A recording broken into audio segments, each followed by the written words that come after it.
This video is by request to show how I fire and run my Mamod Mark III. You need proper steam oil, steam lubricating oil. This is a 40-60 weight steam lubricating oil. This one is from the oil in here is from AccuCraft. The reason to use lubricating steam oil is because most of it is rendered animal fat with a little bit of petroleum. And this stuff mixes in with the steam. It emulsifies. Kind of like a two-stroke gas engine where the oil mixes with the gas. Anyway, and that is what lubricates the cylinders. Do not use anything but. Do not use a 3-in-1 oil and you're just going to clog everything up. Nothing's going to run. Isobutane. Isobutane is a polymer of butane. So it is butane, but with its chemistry slightly changed.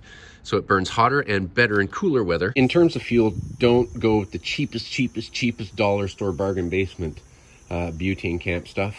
It's the more expensive, the less impurities. The impurities are what's going to clog up your jet and your burner. Use only distilled water. You can use water from a dehumidifier.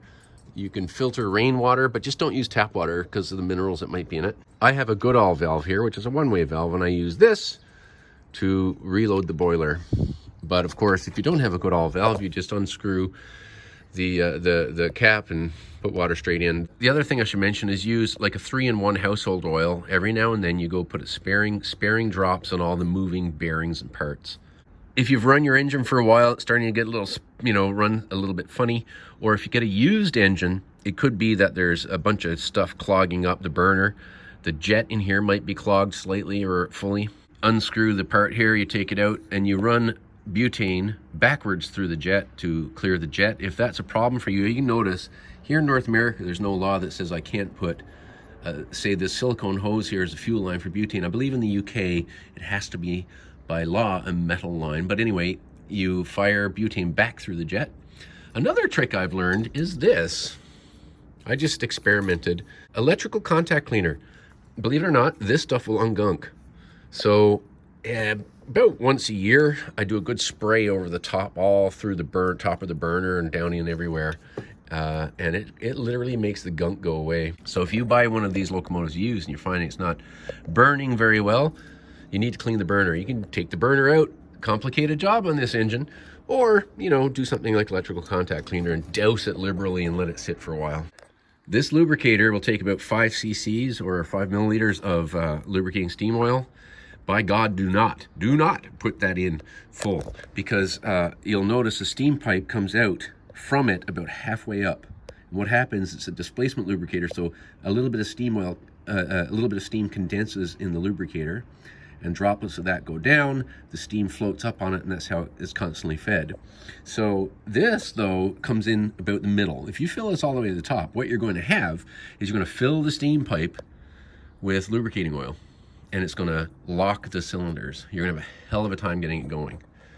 So I discovered that the hard way. Also, it's going to spout out everywhere and come all over here. I only put 2.5 cc's in here, and there's still a little bit left over after a typical full gas tank run. I just have this cheap sort of, syringe thing for giving kids medicine, and I put some silicone hose on there, so that works nice. I know that everybody says, put the water in first, or the oil in the water and then the gas, so that you don't mistakenly run the thing dry. It's a good practice. However, I tend to put the gas in first so that the gas settles in the tank before I light it, because otherwise you'll get some sputtery, liquidy stuff. Do not forget to put the water in after, though.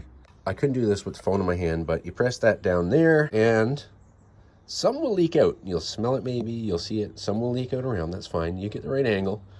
You know the gas tank is full when it goes psh, suddenly there's a spurt back. Next step is, I won't do this with the camera in my hand, is to use my camera hand to press the hose down into the Goodall valve, and I'll spray it, watching, the level of the water. And when it's up to where it should be, I'm done. Not sure if you can adequately see that, but the water is in there to the right level. So I've just put 2.5 cc's of lubricating steam oil. You'll notice there's a hole here. It's a good spot to light the locomotive from. So I just put, the flame in that hole. You can do it anywhere though, because it's going to come out and you'll eventually hear it pop. So the trick is to turn the gas on only slightly till you hear it. Just hear it. Hear that? Whoop. Now the problem, especially on a sunny day, and it's nice that I'm here in the shade, You can hardly see the flame. It's in there, it's blue. You can feel the heat. Once that's settled a bit, turn it up. Now the trick is, you don't want the flame lapping up around, that's a waste, right? There's a lot of heat there now. So that's gonna heat up that boiler pretty quick. At first, when your valve starts to pop, when you're at optimal operating pressure or the boiler pressure for, you know, the maximum boiler pressure, you're gonna get some, because the water's bubbling inside, you're gonna get some water splashing out of there. That'll lessen as you start running. Me personally, I don't put it all the way forward. I only put it to there. I learned that from another YouTuber. It actually gives you slightly more control in here, because the full control on that is very small range. And we just very gently, you might need more than gentle. There you go. I'm cranking it up because it will have condensate in the cylinders from the last run, so it's jerky, jerky, jerky.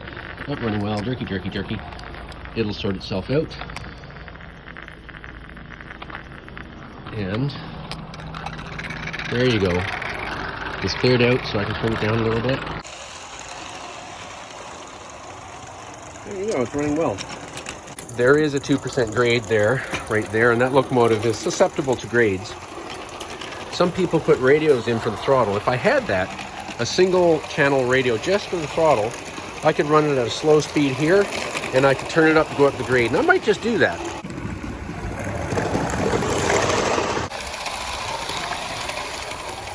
It's up the grade. Yeah, it's a good little engine.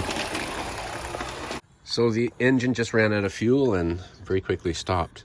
Now, I have always found that it will run out of fuel before it runs out of water, which is a good design. That's great. That's what you want. At the end of the run, you loosen this. I used a little pair of pliers to loosen it off. It was very hot on the fingers. If I had my cotton gloves, I could do that. I could use a face cloth. And unfortunately, I thought I had turned my phone on. You know, I thought I pressed the button, but I didn't. So you loosen it off. You don't have to take it all the way off. I did for illustration purposes. And then, you know, and then you turn that back on, and the remaining pressure in the boiler after you've run out of gas will come here, and that pressure will blow out any crud or gunk or remaining steam oil. And yeah, it did. Now I just put this back on and let the engine cool off. And I, by habit, close the gas right now, even though there's nothing in it, so that when I go reload it, it doesn't, I don't waste any that way by mistake. This engine just ran on a full tank of gas for 14 minutes. I've had it run 20 minutes, but then that's when it's been on a level track with no incline, so I've got it going slower. So the gas is down and the steam regulator is down. I will go in there and I will wipe out the excess oil in there. I'll wipe off some extra crud or dirt or whatever, but I tend to not clean it and wipe it down extremely well. I actually like the thing weathering itself. Oh, poor doggy was banned inside because she kept trying to jump on me when I was showing the tutorial. Look at her dog snots all over the glass. I hope you enjoyed this tutorial on how to run this awesome little engine, and happy steaming.